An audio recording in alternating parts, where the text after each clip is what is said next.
Well, everybody, you know what time it is. Pull up a stump.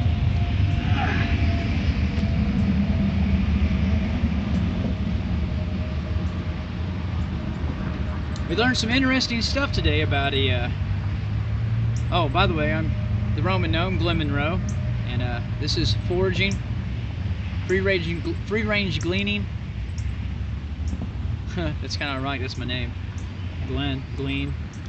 He's gleaning the yard. Okay, anyhow, today, I was walking to the library, foraging around too, you know, I go to the library to actually try to do research on plants that I'm familiar with, somewhat familiar with, don't know anything about, but I'm in the Ozarks, central Missouri, and I run into imported plants, and I run into plants I've seen my whole life that I kind of know about, I don't know anything about, and then, you know, I start utilizing them, getting familiar with them, find out they're useful, good for food, beverages, hygiene products, medical applications, things like that. And today, on my journey, I bumped into a plant that kind of it reminded me like lavender, looked like lavender, and smelled like peppermint. So now I got a cross between peppermint and lavender. And so I thought it was actually sage, because it looks like all three, lavender, peppermint, and sage, all rolled up into one.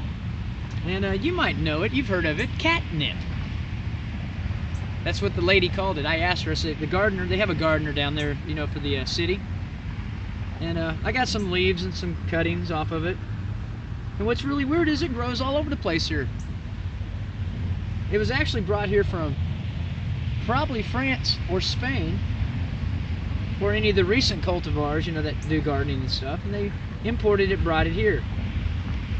And I have some cuttings today. You know how we do it. We put it in our divvy up bowl here so we can look at it, because I'm going to process this stuff down.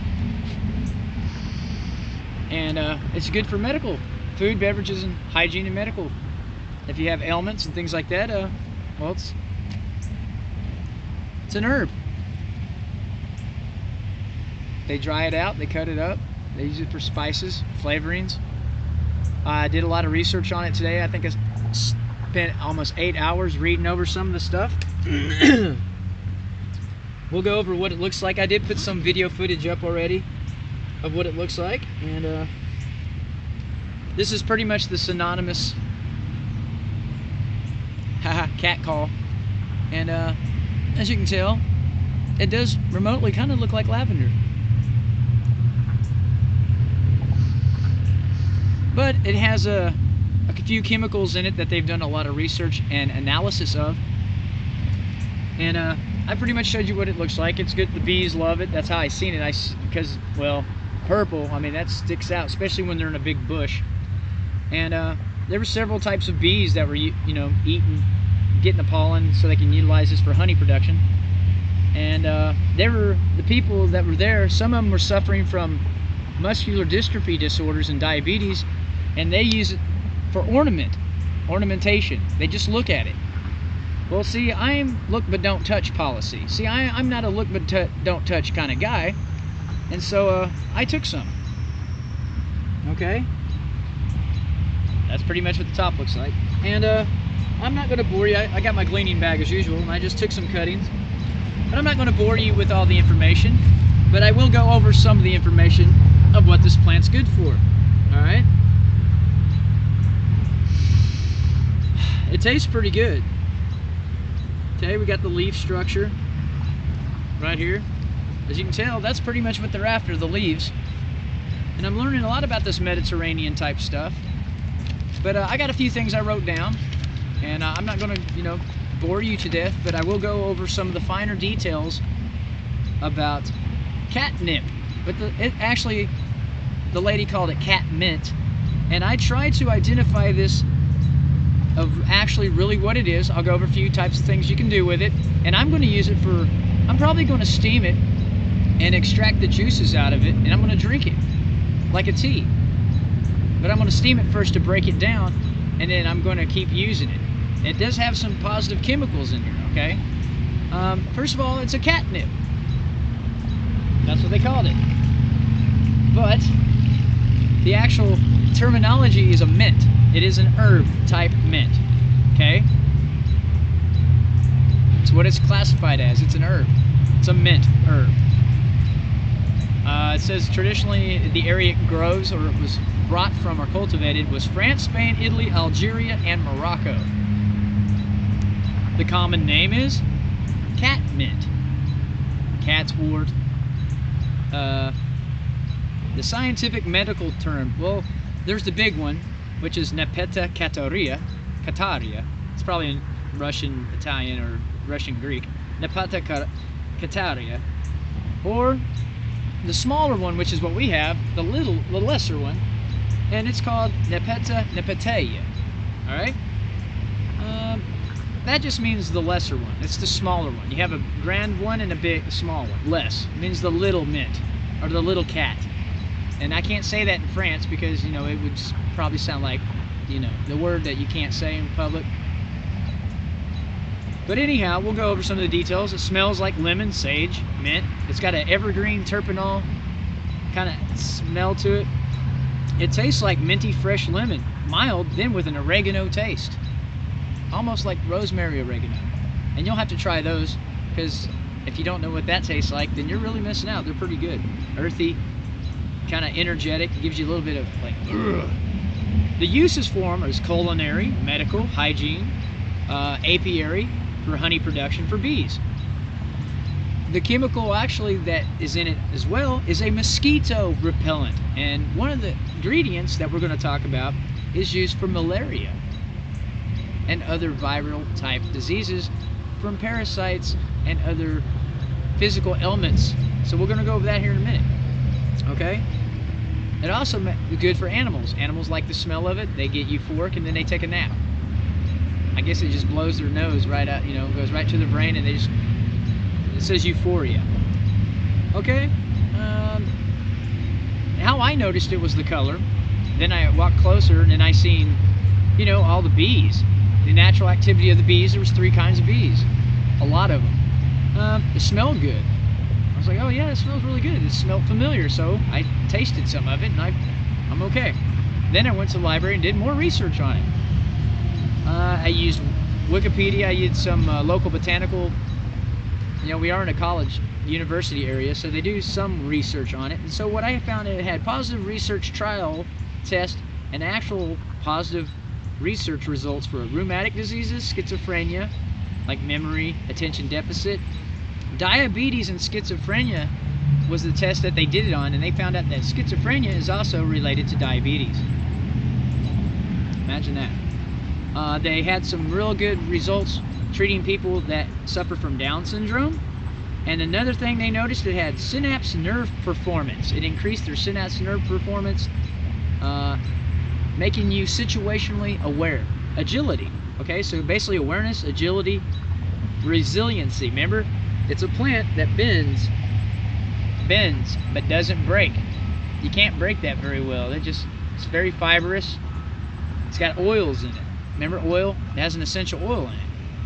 So it's a perennial herb belonging to the mint family. The mint oil is extracted through distillation, steaming. Okay, the steaming extract can be used in food, beverages, teas, and like I said, hygiene products, repellents. So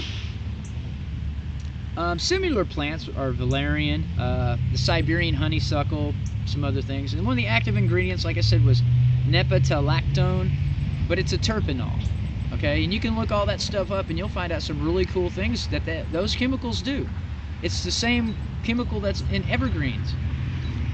It's a mint, it's an evergreen, it's a fragrance.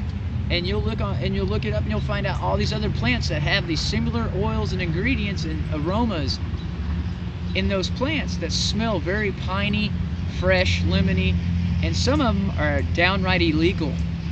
You can't possess them, you can't use them, you can't cultivate them.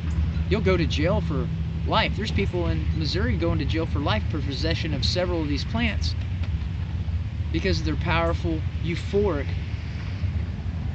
results. They heal people. They heal them. It makes them feel better. The word they used was euphoria. So if euphoria is against the law, then I guess that makes me a criminal. But I thought I would touch over that real quick, and I didn't want to bore you, and like I said, there's a lot of cool stuff on here. Schizophrenia and diabetes. It also does something for people who have asthma. You know, because you're increasing, now you're opening up your cell structure. Things are starting to work because you're introducing this oil, chlorophyllic oil with an astringency to it that allows you to function properly. You know, this is what synapses are, your nerves. They're allowing your nerves to fire correctly. So now you're situationally aware. And apparently that must be against somebody's law. They don't want to be aware, they want to be agility, they don't want to be fertile, and they don't want to be resilient. Like I said, important uses: aggressive parasite repellent, mosquitoes, cockroaches, and ticks. I wonder if it's actually good for combating Lyme disease. Because we're in Missouri, we have a lot of ticks here. Lyme disease kills you. It's a parasite. We have ticks over here. Every place that this grows, they planted around, they said they didn't have a problem with ticks, mosquitoes, or anything like that. So, just from a short little, you know, just sitting down, and I got more, but I can be here for 2 hours just going over the names and stuff. You can look this up. There's some other thing, a terpenol. There's some there's basically 5 chemicals they got from that plant, and they're related to a plethora of plants that they use for, well, sanitation purposes. But most of the stuff they use it for, I noticed around here, is ornamentation. They just look at it. They don't know what it's for. They just look at it. It's eye candy. But they don't use it. But I thought I'd go over some of that. And I took a couple of cuttings. And it's in our, you know, our gleaning bowl, or divvy up bowl here that I got. And it smells. It's very astringent. Once you cut it, and in the longer, like about an hour to 2 hours after you leave it off here, I noticed a difference in mint. It actually develops more of a mint flavor once it's been cut and off of the plant. So I guess that's one of the chemicals in it that protects it or helps it try to heal itself from injury. And as you can tell, that's what they look like. Got a little leaf, got some flowers and some little pistils, and you know, see the spikes? That's usually a sign of immunity. They have the little spikes on there. It's very wiry. Remember, resiliency? It bends, but it doesn't break. It's very drought resistant. Okay? It actually just likes aeration, aerated areas, but they're trying to, where they were growing this at, they were trying to really feed it well and overwater it and all that. So it was kind of laying down like it was going flimp from you know, being pampered too much. Some of these plants don't need pampering. They like being out in the wild and resilient. So you can see the stems and stuff. And what you do is you just dry this out. I eat it fresh. I don't have a problem with it. But it tastes, like I said, it tastes like a cross between. It smelled lemony at first, and that's probably the terpenol. And then it goes to this mint, and then it goes right to this oregano rosemary-ish kind of flavor. So once again, and I'm sure it's got a bunch of other chemicals I missed in it, but the whole point is this stuff's good for you. I showed you what it looks like. I'm giving you some basic names. This is the lesser mint out of that family, and to me it just seemed like a hybrid between lavender and peppermint. And like I said, the other flavors are there too that seem familiar. Like I said, a little bit of like sage and oregano all mixed together. So that would be your go-to plant. But now you got this, yeah, now I got this earthy, hearty after flavor. It's more proteinish. Proteinish, is that a word? Protein? Proteinish? Proteinish. Yeah, I'm making up new words as I go along. But yeah, I thought that's pretty cool. There's a whole bunch of them growing out here by my campsite. So what I thought I would do is I go harvest them. Some of these are actually used for commercial ornamentation, so be conscious. I'm friends with the people, some of them that are the gardeners and the landscapers. So they let me know what they've been putting on them, and yeah, some of them are commercially used, but they're not allowed to put any pesticides or nothing on them. So, but be alert when it's next to commercial areas, okay? You never know, somebody might dump something on it. Okay, but I thought we'd go over that one. If you really research some of this, you will be surprised. You'll be like, holy crap, catnip. Who knew, right? It didn't surprise me though. The lady just called it catnip. I'm at the University of Missouri, and the mascot is a cat. So, and the main religion they used to have here was Catholic. And the bumper stickers for the cats are everywhere. And the diner down the street's called Cat's Kitchen. You know what they had for dinner today? It's Friday. Fish. Catfish. Imagine that. Haha, cute. But, and the most common name here is Catherine. So, I hope you, find some of this. It's pretty common here in the States. The United States Department of Agriculture doesn't list this one as one of their noxious weeds of the week, which has health benefits. That they're, they're against it, but they're for it. It's kind of weird. So, I'll show you again. Like I said, I'm not the best guy on the planet for presentation. I'm trying. But this is what it looks like. It smells pretty good. But I thought it would be awesome. It's an all-around good herb to have. It's, like I said, lemon, mint. It's got the terpenol, camphors in it. It's a bug repellent, food, beverages, you name it. They use it for medical. Bees. I mean, man, that's pretty good. But you can look up to some of the other stuff that this... I could have been there for hours looking up all the related tests and stuff they did with this, and I just don't have time to read all that crap. I'm just going to eat it and enjoy it. And I'll tell you, one of the things that did cure this week, I've been doing another thing with the mulberry leaves, and I have something that most of you folks probably out there might have a problem with, is a bone spur in your toe from walking, or a buildup of calcium or some kind of acid in your feet, which is very painful.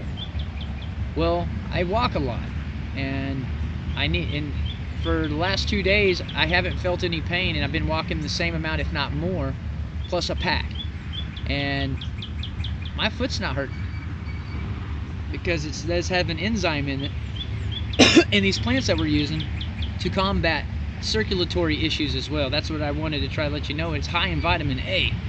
Everything that was recommended, it was the enzyme, was this vitamin A, and they also said they were able to get a natural steroid out of these plants. So if you're having problems with muscle and protein mass and things like that, you need your hormones to work correctly. That was the other thing. That's what they said was hormone growth problems. They said that was really good for that. And so that is a steroid. Your body actually has a natural, if you have the ingredients there. So you have to have good ingredients in order for your body to perform good. And I'm not the one going to be preaching to you about having good behavior. I've made some dumb choices myself, but now we need to figure out how to fix our problem and help the next person not have to go through that. But I'm the Roman Gnome, Glim and Row, and I hope you enjoyed this forage episode with us. It's just me today, and as usual. But yeah, herbs, catnip. I used to think that was so stupid. And they make toys and stuff out of this because it makes their cats happy, and it's ornamental herbs, but they don't use it for anything. That's it. And I did a lot of research on it. I'm sitting there going, this stuff is, the lady that told me what it was in a walker. She's my age and she's crippled. And I'm pretty sure I know from what. And this plant actually has research on it saying that they had good results in overcoming paralysis and muscle problems. I'm sort of going, yeah, that's why the bees are hitting it up like it's candy corn on Halloween. Wait a minute, nobody likes candy corn on Halloween. But anyhow, if this helped you out, just look it up. I post some footage up there, and check it out. Check out the research. There's a lot of it online. I just go to the Google and I just Googled it because it was a mint. I knew that. I just said mint. She said cat mint, so I looked it up, and boom, here we go. I had a whole bunch of good stuff. And I went to actually, like I said, the USDA sometimes is decent. They just list the stuff and categorize it. I went to a couple botanical, like Missouri State Botanical Society. I looked up some traditional herb supplement companies, like in Oregon, Europe, Switzerland. Swiss, they're pretty decent with their stuff. They had a lot of information. Wikipedia actually wasn't that bad this time. Wikipedia was pretty spot on about a lot of it. Decent photos, references. A lot of it was American Medical Association, things like that. Not all doctors and physicians and ministers are a bunch of crooks with knives, okay? So just to let you know that. Yeah, so there you go. That's what it looks like after you get it. You can, like I said, you can steam it. I'll try to do some of that and see if it works. Put it in your steamer. Try to extract the oils out of it. I just eat it fresh and just chew it up. Really, really good. Chew it before you swallow it for digestion. I know you got a long stomach. You got a couple tracks, you got a couple places for it to go.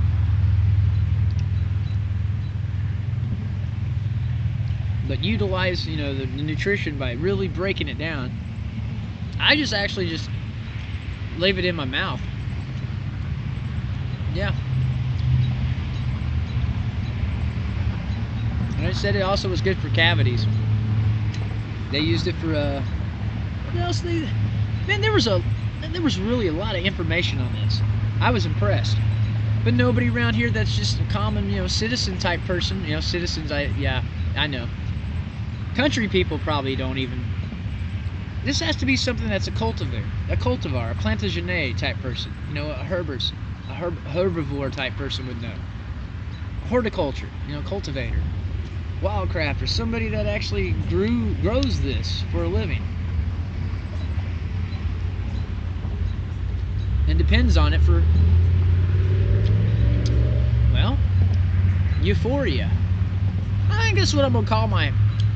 Yeah. I'm gonna go and start my own country and call it Euphoria. Population, everybody. So I'll see you guys later. Cats, kittens. And if that helped you out any, there's a lot of information on this, and the diabetes and the schizophrenic thing was, the research was, they found out that schizophrenic people are diabetic.